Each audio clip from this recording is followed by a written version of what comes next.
Hi everyone, and welcome to the latest Water and Weather Report from the Texas Water Development Board.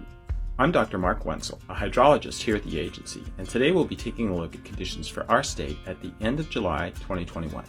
Let's take a look at some of the big water and weather headlines. July, following a trend that began in mid-April, brought above-average precipitation to large areas of the state.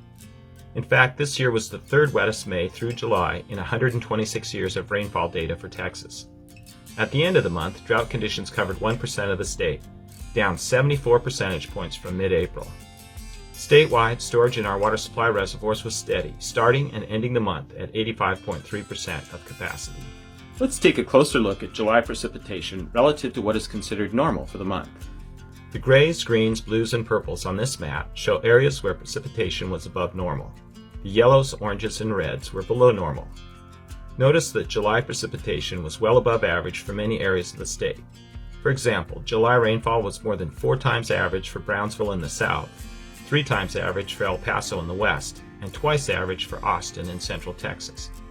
Overall, the state averaged 4 inches of precipitation for the month, the third consecutive month with above average rainfall. The results of above average rainfall in July have been continued decline in the area of the state impacted by drought, as shown on the U.S. Drought Monitor map for Texas. This map for conditions on July 27th shows an 8 percentage point decrease in drought from the end of June. Looking back a little farther, since mid-April, drought area in the state has decreased a whopping 74%. This year's abundant rainfall kept the volume of water stored in our state's water supply reservoir steady during the month of July, a time when volume typically declines. The dark line on this chart shows how storage this year compares to minimum, maximum, and median values for the day of the year from data going back to 1990.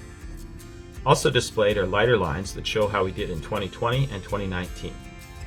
As you can see from the dotted red line that represents median conditions, storage in our water supply reservoirs typically declines about 2 percentage points during July.